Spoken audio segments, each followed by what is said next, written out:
네, 국회의원 총선거에서는 처음으로 실시되는 사전투표가 어제에 이어 오늘도 실시되고 있습니다. 사전투표율이 이번 총선 결과에 어떤 영향을 줄 것인지도 관심이 모아지고 있는데요. 네, 총선 전 마지막 주말을 맞아 각 당의 전략과 관전 포인트를 자세히 짚어보겠습니다. 네. 두 분의 전문가 모셨습니다. 경희대 이진곤 개건교수, 한국정치아카데미 김만은 원장 오셨습니다. 어서 오십시오. 안녕하십니까? 네, 안녕하십니까. 반갑습니다. 여야가 1차 승부처라고 할 수 있는 이 4.13 총선의 사전투표 첫날 투표율이 이제 5.45%를 기록했습니다. 현재 지금 9시 현재 6.1%고요.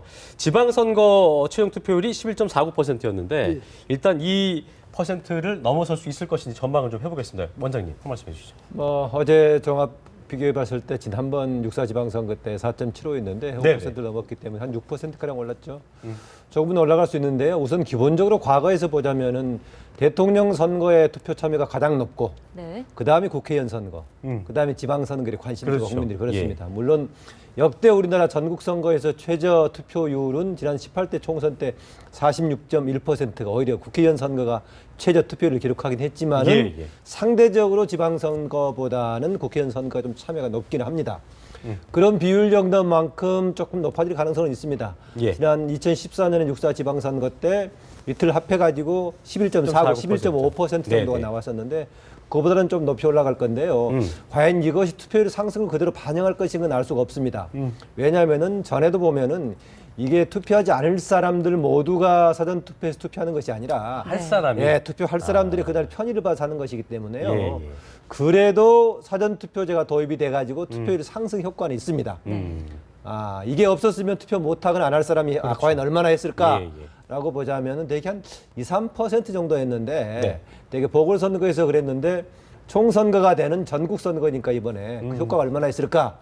없던 것보다는 효과가 있을 겁니다. 그렇군요. 네. 교수님, 실제 총선의 변수가 될 거라고 보십니까? 지금 말씀하셨지만 뭐 어쨌든 할 사람이 할 수도 있다는 거기 때문에 큰 효과가 없을 것이라는 그 얘기도 있거든요. 어떻게 보십니까? 제 개인의 경우를 보면 어제 했거든요. 근데 저는 반드시 하는 사람이니까 바로 이런 경우가 지금 김 원장님 말씀처럼 이런 경우가 많다고 봐야 되겠죠. 그렇지만은 또 이 봄 좋은 날에 뭐 젊은 사람들 혹시 이제 시간 나는 사실상 사흘 아닙니까? 그렇죠? 그러니까요. 그러니까 사흘이니까 아마 조금 투표율을 높이는 효과는 분명히 있을 거다. 저는 그렇게 봅니다. 그래서 이번에 이미 이제 지적해 주셨지만 사실 만약에 이번에 사전 투표율이 한 15% 정도까지만 올라간다면 아까 이야기했지만 19대 때 54.2%에 그쳤던 투표율이 이번에는 뭐 아마 중앙선관위 같은 데서 한 60%를 그 정도 넘을 거다. 뭐 이렇게 기대를 하고 있습니다. 그런데 그 상당히 이 사전 투표가 그 투표율을 전체를 높이는 데는 상당히 기여를 할 것 같고요. 근데 이제 앞으로 더 큰 이제 과제는 뭐냐면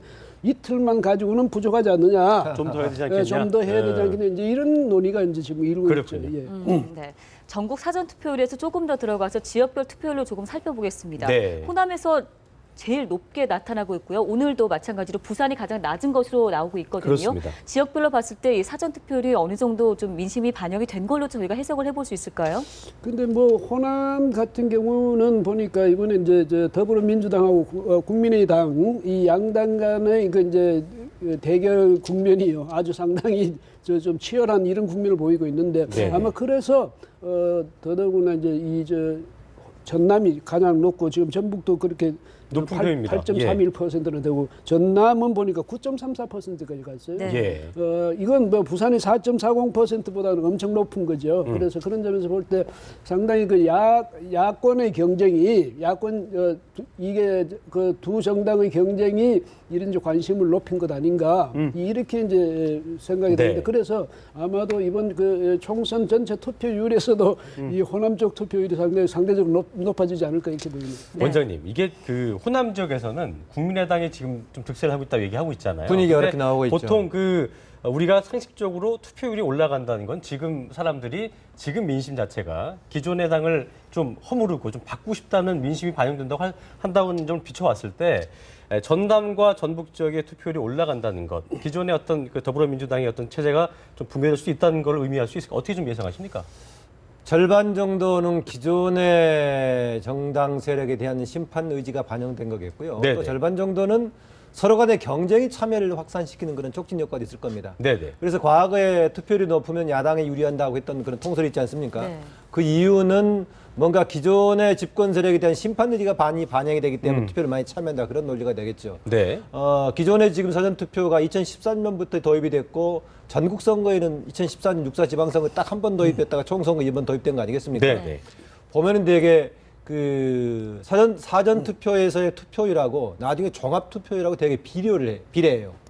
비례하는 경향이 있다 보니까 아마 현재 오늘까지 봤을 때 사전 투표율이 높은 지역은 나중에 전체 투표율 좀 높게 나올 가능성이 있습니다. 예. 다만 이제 왜 또 더구나 여기에 각 정당들이 주목하는 이유는요. 전체 구성으로 보자면은 이게 한 전체 투표의 20% 정도가 되더라고요. 지난 6.4 지방선거 때가 56.8%가 최종 투표율이었었는데 그렇죠. 그중에 11.5를 거꾸로 계산해 보니까 전체 20%죠. 구성 중에 20%, 예. 5명 중에 1명 정도는 사전 투표를 통해서 했다는 거 아니겠습니까? 그 점에서 보자면은 자기를 잠재적으로 지지할 가능성이 있는 사람들이 자칫 투표를 안 해버릴 가능성도 있지 않습니까? 그렇죠. 그런 사람을 반드시 끌어들이려고 지금 사전 투표 때 투표를 독려하는 경향이 있습니다. 알겠습니다. 네. 교수님, 그 지역별로 보면은 수도권이 제일 깜깜이 선거의 핵심이다. 부동층이 가장 많다 이런 얘기가 나오고 있는데 그런 점에서 이제 여야 지도부가 각 3당 지도부가 예. 주말 이제 마지막 주말이니까 어떤 표심을 잡기 위해서 그 유세를 열심히 할 것이다라고 했는데 이제 사흘 남았잖아요. 이 주말 그 유세가 과연 부동층 표심에 영향을 줄 수 있을 거라고 좀 볼 수 있을까요? 이제 예로서 그 새누리당 경우는 지금 수도권에서 읍소 작전을 하고 있지 않습니까? 네네.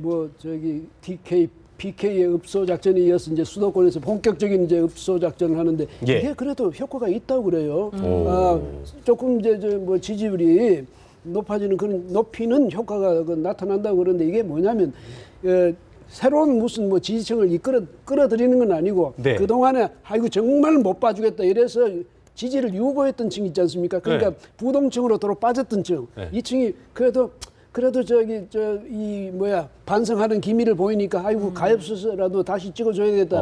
이런 분위기가 좀 조성되니까 아마 이 점은 야권도 마찬가지겠죠. 더불어민주당도 그렇고 이제 국민의당의 경우는 이제 호남에서 그 갑작스레 이제 막 지금 수직 상승했던 그런 효과를 수도권으로 몰고 오기 위해서 그렇게 이제 적극적으로 지금 수도권 유세를 할 것이고 예. 더불어민주당은 가능하면 호남 쪽의 그 분위기가 들어오지 않도록 하기 위해서 네. 또 여기 와서 이제 아마 그 지지자들에게 그동안의 것을 반성하고 특히 이제 새누리당은 국민 여러분에게 정말 보이지 않아야 될 그런 장면들을 많이 보여드려서 죄송합니다. 네, 네. 이렇게 하는데 이게요. 수도권에서 아마 주말의 유세, 네네. 뭐 세 당 마찬가지입니다만 이 유세가 그래도 표심을 움직이는 데 어느 정도 기여는 할 것이다. 저는 기여는 할 그렇게 것이다. 봅니다. 예. 예. 네. 이 교수님께서 새누리당의 그 읍소 전략 선거 마케팅에 효과를 볼 것이다라는 전망을 예. 해주셨는데요. 그 연가 노래도 좀 단조로 바꿔서 좀 어떻게 반가송이라고 하나요? 네네. 반다송. 예, 반다송이라고 반성 하나요? 다짐 얘기하고. 예, 예, 반다송. 예. 그렇게 하는 것들이 좀 결국 나중에 시간이 얼마 남지 않은 상황인데 이게 좀 영향을 미칠까? 이미 돌아선 궁금하더라고요. 마음을 돌리기 좀 글쎄요, 어렵지 뭐 않을까라는 전망도 있거든요. 정서적으로 사람들은 또 움직이는 것이 혹시 도움이 될지 모르겠지만은요. 네. 선거라는 것이 기본적으로 심판의 무대입니다. 네네. 우리가 이제 선거의 기본 두 개의 축을 한편은 심판이고 한편으로는 미래를 향한 선택이다. 이렇게 얘기하는데 핵심은 심판입니다. 한번 정치학 교과서를 보세요.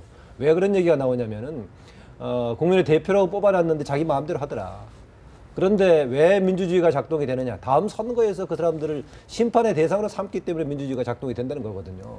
그 점에서 심판을 강조합니다. 저는 한두 번 정도의 읍소는 이제 사람들의 정감 때문에 혹시 전략으로 통할지 모르겠지만 이렇게 네. 몇 번 반복해서 하는 것이 가능한가? 더구나 읍소할 경우도요. 본인의 약자라는 걸 읍소하는 경우들이 있는데 본인의 책임이 아니고 다른 주위의 환경 때문에 본인이 약자가 됐을 경우에 예. 좀 도와주세요 이런 것은 가능한데 자기의 잘못인데 도와주세요라는 것이 과연 성립하겠는가? 선거를 앞두고 회초리를 저한테 때려주세요 얘기하는데 선거에서 가장 큰 회초리는 뭡니까?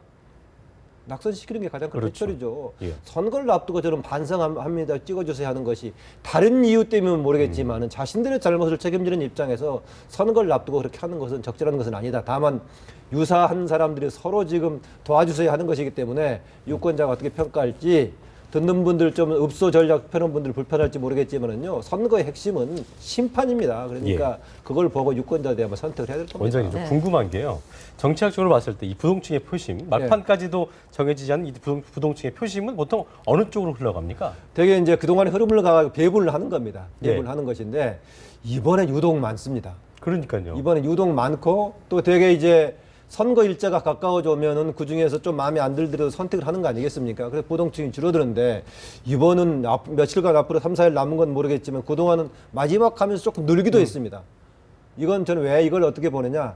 여당이든 야당이든 간에 그동안에 전통적으로 강하게 지지해왔던 세력이 지금 흔들리고 있다. 예. 전반적으로 봤을 때 우리나라의 정당 정치가 지금 재편되는 시기다. 네. 유권자들도 그동안 오랫동안 자기가 지지해왔던 그 정당, 그 세력에 대해서 뭔가 지금 흔들리고 있는 상황이다.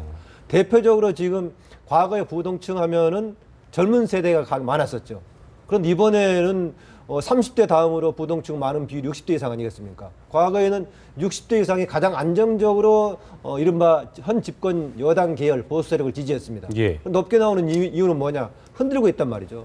그런데 이 흔들리고 있는 것이 선거 투표일날 가서는 그래도 다시 갈지 정말 흔들리면서 이쪽 저쪽 흩어질지에 따라서 지금 새누리당 상황은 달라질 수도 있다 그렇게 봅니다. 알겠습니다. 그런데 관심을 가져야 될 것이 사전 투표의 결선 후에 그러니까 저 마지막 그 투표 그러니까 저 득표율을 보면 싱크로율이 한 90%가 예, 넘는다는 91%가 그렇죠. 나왔어요. 예. 그렇게 넘는다면 사실은 이미 저 향방은 대충 어제 오늘 사전 투표로 결정된다고 봐야 되죠. 이건 바꿔 또 말하면 뭐냐면 부동층이라는 것도 결국은 지금의 그 분포대로 비슷한데 요는 그러니까 여당이나 야당이나 지금 뭐예요?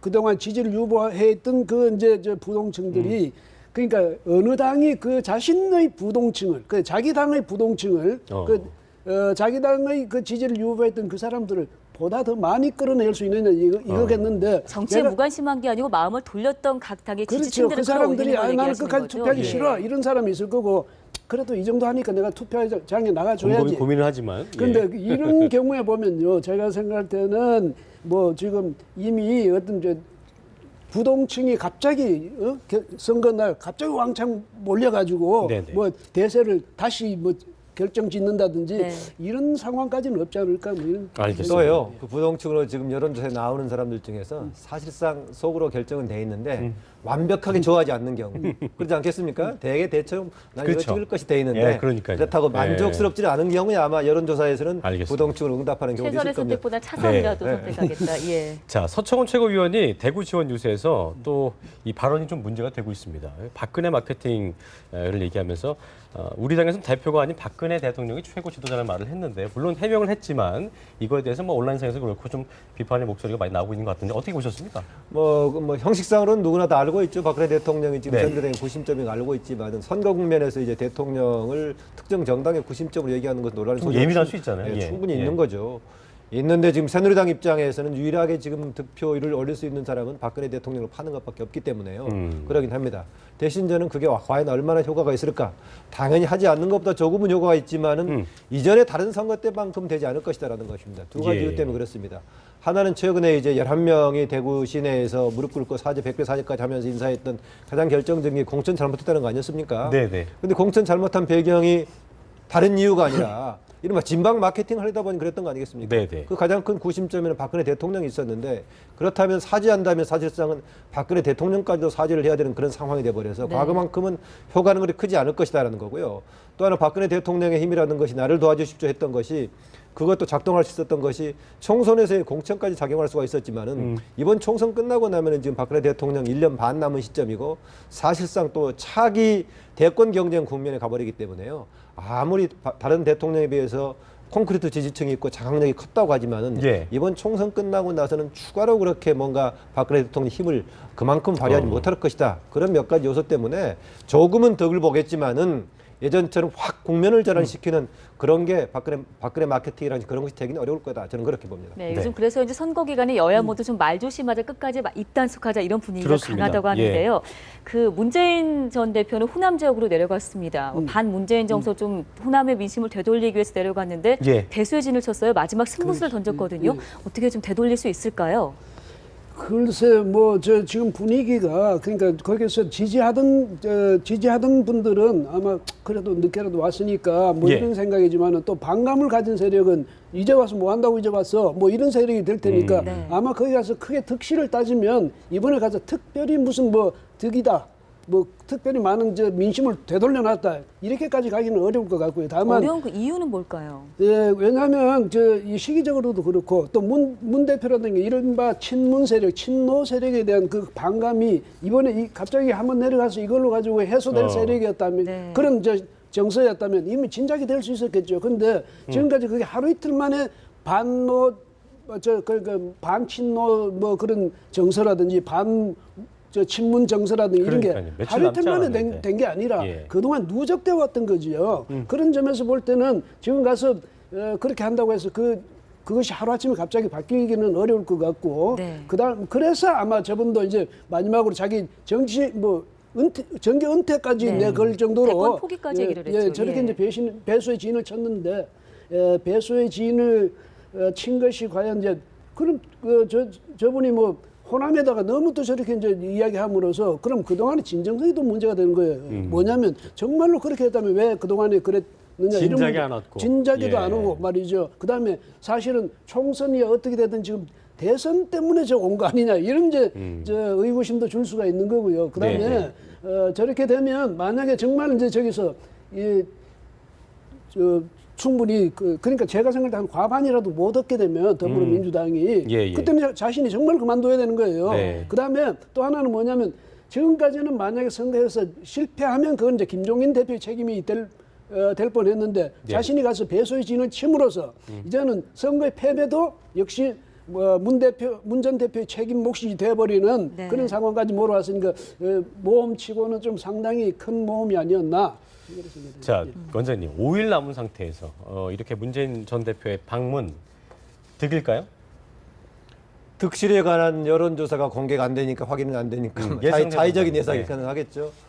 통과 의뢰로서 갈 필요는 있었다라고 볼 수 있겠습니다. 왜냐하면 이 지역을 핵심 기반으로 하고 있는 정당의 소속 후보로서 대권을 겨냥하고 있는데 예. 본인에 대한 거부감 때문에 피하고 있다라고 하면은 문제가 있는 거 아니겠습니까? 그래서 통과 의뢰로서 갔는데 사과, 사죄, 책임 통감 이런 말은 했었는데 내용상으로는 사실은 그건 없었습니다. 현 상황에 대해서 과거에 대북 송금 특검이라든가 열린우리당 분당에 대해서 그런 문제는 있었다 이런 정도 표현이 있었고요. 최근 상황이 뭐냐? 호남 밖에서는 잘 되고 있다. 예. 근데 호남 내부에서 문제가 되고 있다. 왜 호남 내부에서 문제가 되고 있느냐? 호남의 기득권 세력이 분열을 책동하고 있다. 이렇게 되고 있었습니다. 그 점에서는 본인이 지금 국민의당을 중심으로 다른 세력을 지지하고 있는 구원인에 대해서 내각을 흡수하겠다라고 얘기해야 되는데 예. 마치 기득권 세력의 분열 이런 것에 대해서 휩쓸려서 가고 있는 것처럼 얘기해가지고 초점을 좀 이 부분은 잘못 짚었다는 생각이 듭니다. 이 비슷하게 했던 것이 과거에도 한 2번 있었는데요. 2012년에 당시 야권 대선 후보 단일화 경쟁할 때 안철수 예비 후보가 경쟁할 때도 어려워지니까 당시 이제 광주에 가서 광주 선언이라는 걸 했었는데 그때도 다른 얘기를 한 것이 아니라 또 기득권 개혁하겠다 얘기를 했었고 지난번 4.29 재보선 끝나고 대표 사퇴 얘기가 나왔을 때 똑같은 얘기 해가지고 효과가 없었죠. 그런데 이번에는 이제 정계 일선을 은퇴하겠다. 또 이제 대선 후보도 안 하겠다라고 했었는데 굉장히 비장한 표현 같기도 하죠. 그러나 또 되짚어 보면은 지지 못 받으면 하려고 해도 못 하는 거 아닙니까, 사실은요. 네. 점수 못 받으면 뭐 시험 탈락하는 거나 마찬가지인데 예. 비장한 말 같기도 한편으로는 하지만은 한편으로 하나만의 한 소리였다고 볼 수 있습니다. 어쨌든 간에 통과 의뢰로서는 필요했는데 국면을 전환시키는 정기로서는 작용은 갖지 않다. 저는 그렇게 봅니다. 네, 문 전 대표의 행보를 두고 통과 의뢰, 큰 모험 이런 얘기를 해주셨는데 얘기 듣다 보니 이 교수님께 한 가지 궁금한 게요. 문재인 전 대표 이런 행보가 호남 민심에 별 영향을 못 줄 거란 얘기를 하셨는데 그럼 반대로 생각했을 때 오히려 이 부분이 국민의당을 좀 결집시킬 수 있는 지지층을 역효과를 불러와서 오히려 국민의당에게 이득이 될 수 있다고 저희가 생각해 볼 수 있겠습니까? 뭐 반사 이익을 받을 수도 있는데 그건 저는 반반이라고 봅니다. 무슨 얘기냐면 대신에 더불어민주당에서 그동안에 좀 실망했던 그런 사람들도 뭐 특히 젊은 사람들 중에는 보면 이거 그래도 이번에 좀 힘을 모아주자 뭐 이런 분위기가 생길 수 있고 또 거기에 반해서 또 이 호남의 그 자부심 이런 것을 또 굉장히 그 상처를 받았다고 생각했던 그런 그래서 국민의당 쪽으로 지지를 옮겼던 분들은 오히려 국민의당 쪽으로 이제 모이겠죠. 그래서 보면 더불어민주당 쪽도 이제 결속하는 효과, 그다음에 네. 국민의당 쪽으로도 결속하는 효과, 그것이 바로 어제 오늘의 사전 투표율을 급격히 높이는 그런 요인이 됐다고 볼 수도 있을 때는 예. 앞으로 총선 그러니까 투표율 자체 호남 투표율 자체는 굉장히 높아지겠지만은 거기서 어느 한쪽으로 지금까지 형성된 이 지지 기반이 어느 한쪽으로 갑자기 변화하면서 휩쓸릴 것이다. 그건 아니라고 봅니다. 네. 네. 4월 13일 그 출구 조사가 나온 결과 때까지 한번 지켜보겠습니다. 자, 원장님, 이슈도 없고 논란만 가득했다. 이렇게 총선 과정을 평가하는 목소리가 많은데요. 어쨌든 나흘 앞으로 다가왔으니까 이번 총선의 관전 포인트, 정말 예상하지 못한 결과가 나왔네. 라고 하는 어떤 그런 결과들이 많이 나올 수 있을 것인지 관전 포인트와 어떤 변수 좀 짚어주시죠. 저는 가장 1차적으로 이번 총선 국면이 우리나라의 정당 정치가 재편되는 양상을 보이고 있다. 현재까지는. 그런데 그게 총선의 투표까지 결과로 기결될지. 예. 어쨌든 간에 87년 이후에 계속돼 왔던 그런 체제들이 계속 지금 붕괴되는 양상을 보인단 말이죠. 그렇습니다. 대표적으로 여권의 경우에는 박근혜 대통령을 중심으로 구심점으로 했던 친박의 이 동원력이 상당히 약화되는 상황 아니겠습니까? 네. 또 하나는 야권에서는 그 문재인 전 대표를 중심으로 한 세층 친노로 부르는 이 구심점이 흔들리고 있는 상황이어서 예. 그것을 계속 그걸 받침으로 중심으로 활동해 왔던 사람들한테는 안타깝겠지만은 뭔가 이 구도의 재편을 바라는 사람들한테는 바람직한 현상 아니겠습니까? 어쨌든 간에 어느 쪽이든 간에 바람직해 보이는데 이것이 과연 현실적으로 나타날 수 있을지 네. 이게 되는 거 아니겠습니까? 기존의 체제가 얼마나 흔들면 새로운 양상이 될지 이게 일차적인 변수가 되겠고 계속 읍소 또 여러 가지 지금 본인들이 심지어는 가반수도 안 되겠다라고 하는 새누리당의 이런 전략에도 불구하고 예, 예. 과연 새누리당이 얼마나 다수를 차지할지 또 김종인 대표가 107석이 안 되면 본인의 비례대표 2번도 그만두고 은퇴하겠다고 했는데 네. 이렇게 보면은 전 대표, 현 대표 두 사람 다 은퇴하는 상황이 생길지 그다음에 국민의당 안철수 현 대표 얘기처럼 기존의 양당의 틈바구니 속에서 제3당의 입지를 얼마나 마련할지 예. 몇 가지 다양한 변수들이 있습니다. 네. 변수와 관전 포인트들 짚어주시면서 몇 가지 시나리오를 예상해 주셨는데요. 네. 자, 끝으로 이 교수님께 질문을 드리겠습니다. 3당 대표들 보면 의석수에 대해서 좀 엄살을 부리고 있다는 생각도 들거든요. 그러니까요. 성적표 전망 간략하게 부탁드릴게요.